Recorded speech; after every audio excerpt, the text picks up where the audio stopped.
नमस्कार दोस्तों, स्वागत है आप सभी का हमारे यूट्यूब चैनल पर। तो आज हम बात करेंगे डीएलएड एडमिशन 2025 लेटेस्ट अपडेट के बारे में। तो आज हमारी तारीख हो चुकी है 6 अगस्त 2025। आज की ब्रेकिंग न्यूज़ हम इस वीडियो में देखने वाले हैं। तो दोस्तों सबसे पहले बात करेंगे 2025 आवेदन और योग्यता के बारे में। डायरेक्ट एडमिशन का हमारा पोर्टल क्या है, डीएलएड फर्स्ट सेमेस्टर एग्जाम कब तक होगा, जब हम एडमिशन ले लेंगे, सब कुछ हम इस वीडियो में देखने वाले हैं। तो सबसे पहले दोस्तों ऑफिशियल वेबसाइट पर आ जाया जाए। जी हाँ, ऑफिशियल वेबसाइट पर क्या हो रहा है ये जानना भी बेहद ज़रूरी होता है। तो सबसे पहले देख सकते हैं आज हमारा बुधवार का दिन है, 6 अगस्त तारीख है, ठीक है? सुबह की अपडेट्स हम देख रहे हैं। तो देखिए अभी भी यहाँ पर यूपी डीएलएड 2024 रजिस्ट्रेशन डैशबोर्ड ही शो कर रहा है, ठीक है? जबकि अब तक यहाँ पर 2025 का डैशबोर्ड आ जाना चाहिए, लेकिन यहाँ कुछ इंपॉर्टेंट चीज़ें समझिए। पिछले साल दोस्तों जो हमारी आवेदन की प्रक्रिया शुरू हुई थी वो कब से हुई थी? 18 सितंबर से, ठीक है? तो फिलहाल हम 18 सितंबर तक आराम से वेट कर सकते हैं कि हमारी आवेदन की प्रक्रिया शुरू होगी। बहुत से बच्चे घबरा रहे हैं कि सर इतना लेट हो गया है, क्या इस साल आवेदन होगा कि नहीं होगा? क्योंकि आज 6 अगस्त होगी, ठीक है ना? एक दोस्त तो हमारी नोटिस आई थी या न्यूज़पेपर के माध्यम से कटिंग भी हमें मिला, जिसमें ये बोला गया था जुलाई की स्टार्टिंग में कि पीएनपी जो हमारी है, वो जुलाई के लास्ट तक आवेदन की प्रक्रिया शुरू कर देगी। अब बच्चे लोग क्या होता है जो ये सब कटिंग्स देखते हैं ना, उनको लगता है कि भाई जो आजकल डेट्स निकल रही हैं वो एग्जैक्ट होगा। ऐसा नहीं होता है, ठीक है? ऐसा आपका दोस्त तो ग्रेजुएशन तक ही सही रहता है, ठीक है? अगर डेट आ गई कि 15 दिन बाद एग्ज़ाम होगा तो 15 दिन बाद एग्ज़ाम हो जाता है। लेकिन अब जब आप डीएलएड करने जा रहे हैं तो अब ऐसा नहीं होने वाला, ठीक है? डेट तो निकलेगी लेकिन 15 दिन बोल के हो सकता है कि 2 महीना वेट करना पड़ जाए आपको, तो ऐसा भी अब आपको देखने को मिलेगा, ठीक है? अब हर तरह से आप प्रिपेयर रहेंगे, तैयार रहेंगे। तो यहाँ पर आप देख सकते हैं, शिक्षक नियुक्ति में डोमिसाइल लागू 85% आरक्षण बिहार वालों के लिए होगा। देखिए, प्रदेश में अगर आप बिहार के रहने वाले मैट्रिक और इंटर करने वाले अभ्यर्थियों को मिलेगी प्राथमिकता, ठीक है? असिस्टेंट प्रोफ़ेसर के 690 पद बढ़ गए, पन 1252 पदों पर होगी भर्ती। उसके बाद देखिए, शिक्षक बहाली के चौथे चरण में सूबे के अभ्यर्थियों को 85% आरक्षण मिल सकता है, ठीक है? यहाँ पर देख सकते हैं। तो भाई जो बिहार है वहाँ वैकेंसी आ रही है हमारे पड़ोसी राज्य में, तो वहाँ अलग-अलग नीतियाँ लाई जा रही हैं। तो हो सकता है कि आने वाले टाइम में उत्तर प्रदेश सरकार भी कुछ ऐसा कर सकती है। एक बात याद रखिएगा, यूपी डीएलएड एडमिशन में अदर स्टेट के बच्चों को भी मौका मिलता है। पहले ऐसा नहीं था, पिछले साल तो ऐसा कर दिया गया। जो बच्चे दूसरे राज्य के आते हैं, जैसे बिहार के हैं, अगर आप यूपी में डीएलएड करना चाहते हैं, तो आप कर सकते हैं, ठीक है? लेकिन पहले ऐसा नहीं होता था, ये नियम 2024 से लागू किया गया है, ठीक है? ताकि यूपी डीएलएड की जो सीट्स हैं, वो 100% भर सकें, लेकिन पिछली बार भी कुछ सीटें खाली चली गईं। तो ठीक है, तो भाई अब नए-नए नियम ला रही है राज्य सरकारें। अगर ऐसा नियम यूपी सरकार भी लाती है आने वाले टाइम में या कुछ भी, देखिए कोई भी नियम ऐसा लाइए ना जो आपके लिए भी फ़ायदेमंद हो, सबके लिए हो। अब आप अपना सिर्फ़ फ़ायदा देखेंगे तो फिर अदर स्टेट वाले भी लोग ऐसा कर देंगे तो फिर आपका नुकसान होगा। अब बताइए अगर 85% आरक्षण लागू कर दिया जाएगा तो भाई बिहार में तो यूपी के बच्चे जा ही नहीं पाएँगे। जो भी कुछ बच्चे चले आते थे, वहाँ नौकरी पाते थे, धीरे-धीरे लगभग खत्म हो जाएगा।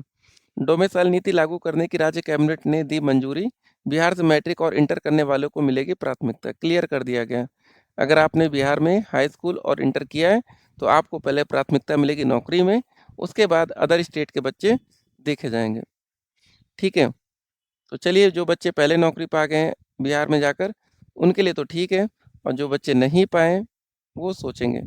अब दोस्तों बात कर लेते हैं डीएलएड 2025 में आवेदन और योग्यता को लेकर क्या नियम रहने वाले हैं। ज़रा समझ लीजिए, आवेदन करने के लिए देखिए जब आप लोग आवेदन करते हैं ना, ये वाला जो कॉलम, सबसे पहले रजिस्ट्रेशन फॉर्म आता है, तो यहाँ जो कैंडिडेट रजिस्ट्रेशन पार्ट 1 है ना, यहीं पर आपसे ग्रेजुएशन की डिटेल्स माँगी जाती है। ग्रेजुएशन में मिनिमम 50% होना चाहिए जनरल कैटेगरी में, आरक्षित वर्ग में ओबीसी में भी 45% में काम चल जाएगा। ओबीसी, एससी, एसटी में या पीएच कैटेगरी, ठीक है? तो ये ध्यान रखना है। फिर उसके बाद आप पैसा पेमेंट करेंगे ₹700 जनरल ओबीसी में, ₹500 एससी एसटी में, ₹200 फिजिकल हैंडीकैप में। पिछले साल था, कुछ कम या ज़्यादा हो सकता है इस बार। सबमिट रजिस्ट्रेशन पार्ट 2 में दोस्तों आप लोग हाई स्कूल की और 12वीं क्लास की डिटेल्स डालते हैं। फिर आप अपनी फ़ोटो सिग्नेचर अपलोड करते हैं, प्रिंट फाइनल एप्लीकेशन फॉर्म। ठीक है, ये प्रोसेस हो गया। सीटेट की ऑफिशियल वेबसाइट आप देख सकते हैं, 6 अगस्त 2025। देखिए जब आप डीएलएड में एडमिशन ले लेंगे, तो उसके बाद आपको शिक्षक बनने के लिए सीटेट या यूपी टेट में से एक परीक्षा पास करनी पड़ती है। यूपी टेट का पेपर पास कर लेंगे तो उत्तर प्रदेश सरकार के द्वारा कोई वैकेंसी आएगी तो उसमें पार्टिसिपेट करने का मौका मिलेगा। लेकिन जैसे बिहार में वैकेंसी आ रही है, अगर हम यहाँ यूपी टेट पास है तो भी बिहार में अप्लाई नहीं कर पाएंगे, उसके लिए हमारा सीटेट जरूरी है। सीटेट पास करने के बाद आप यूपी के वैकेंसी में भी पार्टिसिपेट कर पाएंगे और अदर स्टेट की वैकेंसी में भी पार्टिसिपेट कर पाएंगे। ठीक है, तो ये सारे नियम और इसको ऐसे आपको फॉलो करना रहेगा। बाकी दोस्तों जो भी अपडेट्स आएगी अपडेट हम आप तक पहुंचाते रहेंगे। ध्यान दीजिए, ठीक है ना, पढ़ाई ज़रूरी है और थोड़ा-सा यहाँ सब्र बना के रखिए अगर आपको डीएलएड करना है। पिछले साल काफ़ी बच्चों ने सब्र खो दिया था और उसके बाद मतलब कुछ बच्चे पीजी की तरफ चले गए, कुछ बच्चे कहीं और चले गए। पिछले साल लेट होने का रीज़न क्या था पता है? पिछली बार मामला कोर्ट में चला गया था ग्रेजुएशन वर्सेस 12वीं क्लास को लेकर। ठीक है? 12वीं क्लास के बच्चों का कहना ये था कि 12वीं के बाद डीएलएड में एडमिशन मिल जाना चाहिए और जो बच्चे ग्रेजुएशन कर रहे थे उनका कहना ये था कि नहीं भाई, ग्रेजुएशन बेस पर ही डीएलएड होना चाहिए। क्योंकि डीएलएड करने के बाद आप 1 टू 5 के भी टीचर बनते हैं, 6 टू 8 क्लास के भी टीचर बनते हैं। ये बात भी आपको ध्यान में रखनी है। ठीक है? बाकी यूपी टेट आप यूपी टेट के लिए भी एलिजिबल रहेंगे। ये पेपर जनवरी 2026 में होगा, मतलब अगले साल जनवरी के लास्ट में होगा। ठीक है ना, तो भाई इसकी भी डेट्स है। बाकी जो भी अपडेट्स आएगी अपडेट हम आप तक पहुंचाएंगे। अगर आप ग्रेजुएशन में बैक लग गई कोई बात नहीं, अगर बैक क्लियर कर लिए हैं तो आप डीएलएड के लिए एलिजिबल हो जाते हैं। अगर आपकी बैक क्लियर नहीं है तो फिर आप दिक्कत में हैं।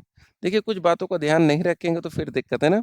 डीएलएड में एडमिशन के लिए कुछ और पैरामीटर्स आप बना के रखिएगा। सबसे पहले देखें, जो प्राइवेट कॉलेज होती है उनकी फीस होती है 41,000। लेकिन बहुत से ऐसे प्राइवेट कॉलेज हैं जो आपको 1 साल में 31,000 में भी काम कर देंगे, मतलब आपका एडमिशन लेंगे। कुछ ऐसे कॉलेज हैं जो 21,000 तक भी आपका एडमिशन ले लेंगे। आप अपने घर के पास जो भी प्राइवेट कॉलेज है डीएलएड के, वहाँ एक बार विजिट करिए कम से कम 4-5 कॉलेज में, तो आप वहाँ पर फीस पता करेंगे तो आपको कहीं न कहीं फ़ायदा मिल जाएगा। दूसरा होता है हमारा डाइट, जिसको आप सरकारी कॉलेज बोलते हैं। यहाँ पर फीस होती है 10,200 रुपये। ये भी आपको ध्यान में रखना है, ठीक है?